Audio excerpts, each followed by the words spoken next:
It was another jam-packed slate of appetizing games for McKinney ISD football teams last week, and only one was able to leave with a victory. Hello and welcome to Sports Talk. I'm Tyler Sloan. The McKinney Lions were that team who won last week and evened their record at 1-1 on the season.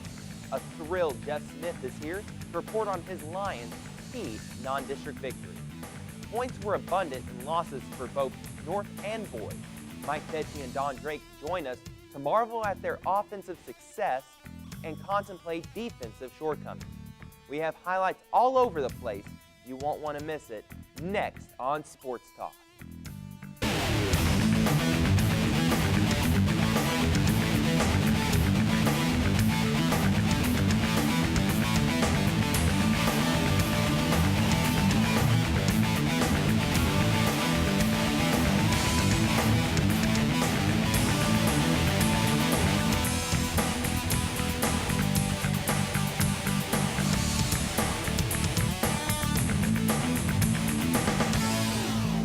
Ever go to a soccer game up in Frisco at FC Dallas Stadium? One of the chants the crowd uses is, "I believe in FCD." Well, after Thursday night, the chant might now be, "I believe in McKinney." After that 28-14 win over Frisco Heritage, I'm joined again by Coach Jeff Smith. And Coach, very pleased with that win. A really total effort by your team, especially defensively, holding a team that scored over 40 points the previous week against a good Lovejoy team. Yeah, we were real pleased with our kids and their effort and the outcome. Obviously, have a chance to be 1-1. That was our goal. It was after losing a close game the week before, and then you have Labor Day practice on Monday, and in a short week, a Thursday game. It'll make a coach a little nervous. Just the schedule's a little bit different than normal, and so our kids handled things really, really well, and they prepared well, and they played well. Once again, for a second week in a row, we have some technical difficulties of the highlights, so we're just going to go ahead and talk things over. Okay. Started the game off, recover a fumble against Frisco Heritage. Early momentum for your team. You go down, you have a field goal attempt from 38 yards out, but they make a good play on special teams to make sure that field goal doesn't go through. Right. Turnovers can really switch the momentum, and it was good to get an early one, and you want to capitalize. And we kind of got into a long yardage situation, had to kick a field goal, and we got pressure up the middle, and they got a hand on it and blocked it. And so that was disappointing, to say the least. We really wanted to get some points out of that, from that turnover. Later in the first quarter, you have a 4th and 9 at their 18-yard line, and usually conventional wisdom says this might be a good time to try the field goal. Instead, you go for the 4th and 9, trying to pick up the first down, and sometimes you would just say, no, Coach, that's rolling the dice a little too much, but then you remember, oh, we have T.V. Williams on the McKinney Lions. Made a nice play, a good throw from Sutter to get it to T.V. Williams for the score. It was, and we had a few 4th downs in this game, and that was one of them that was big.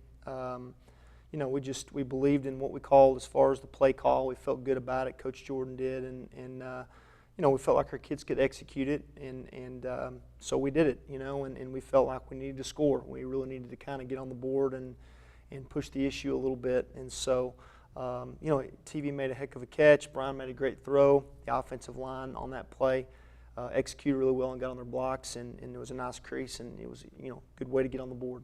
You take a 7-0 lead into halftime in this game. Why was your defense able to shut out Heritage in the first half? Well, we kind of, they do a good job running in, throwing the ball. They're very balanced, and their quarterback's a junior, throws a really good ball. And, they had a few drops. We had a few breakups. We did a pretty good job stopping the run the first half for the most part. There were a few plays that got us, but we got some 3-and-outs. We got some some good things that happened on defense. I thought we tackled better this week than we did the week before. So I thought overall it was a good showing defensively, a much improved showing than the week before.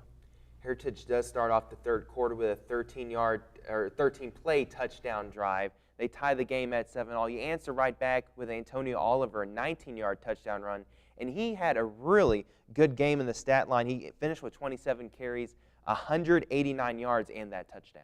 Yeah, start with the drive. We had them 3rd and 10, and they completed a curl route and got the first down, and we kind of let them off the ropes, and they started rolling. They were playing very up tempo, and they went down the field and punched it in, and that made it 7-7. So we got a ball game, and it was kind of back and forth. But Antonio Oliver did do a great job. He really stepped up. Not just ran the ball well, but blocked well. Did a lot of things, a lot of the little things that we preach really, really well. And so, again, 189 yards on the night, and he's a physical runner, and he does a good job executing. And so I know he'll thank his offensive line as well for opening up some great holes for him, but he did a good job for us. Frisco Heritage, they tie it up once again at 14-14 towards the end of the third quarter. A big point of the game where it could have really, momentum could have switched either way. You have a 4th and 1 just in their territory at their 49, trying to keep the ball with Tyree Johnson, unable to pick up that first down. But when Heritage is driving into your territory, Jontrell Rockmore comes up with a big interception. Yeah, it did. Getting a yard, we were moving the ball well. The play we called, we had gotten good yardage on. We felt good about blocking it, what they lined up in against us. And so, in their credit, they made a great play. Their defensive tackle, who's a great player, penetrated and stopped Tyree short of the first down. So it did. We practice sudden change. We work on that defensively, offensively. Whenever we get a turnover, we want to do something special with the ball. We want to take advantage. Defense, I thought, did a really good job stepping up right there, and Jontrell made a great play and almost took it all the way back. The quarterback made a tackle on the sideline over there, but it gave us great field position to set up a great score. And Tyree Johnson on the drive to set up your go-ahead score didn't. Not just running the football. He ended up running for the 2-yard touchdown, but helped set it up with a 25-yard gain on a pass to Marcus Cross. Yeah, just a great job by everyone on those plays. I thought, again, you want to see your kids execute whenever the game's tight, when the game's on the line, and I thought our kids did a really good job executing. Marcus made some good plays again this week, carrying over from the week before, and Tyree and Brian, as well as the offensive line. So we were very proud of them. Did a good job. 3-and-out forced by your defense. You get the ball back, and then a 24-yard touchdown pass from Tyree Johnson once more to T.V. Williams, his second touchdown catch of the game.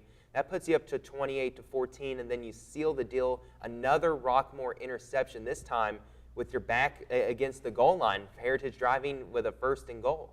Yeah, going up 2 scores was big, and really pull the momentum our way, and Tyree made a heck of a play, just kind of evading pressure and making a throw to TV, and TV, accelerated and got upfield and got in the end zone. And so that score really, with time being a factor, really kind of sealed, or at least in our mind, really put us in a good position. And, I think that interception, because they had moved the ball all the way down to the 4, and on the goal line down there on the 4-yard line. So Jontrell made a pick deep in the end zone and just, fell down right there, took the ball on the 20, and it was good. That was, to us, then we just needed some first downs to really secure the win.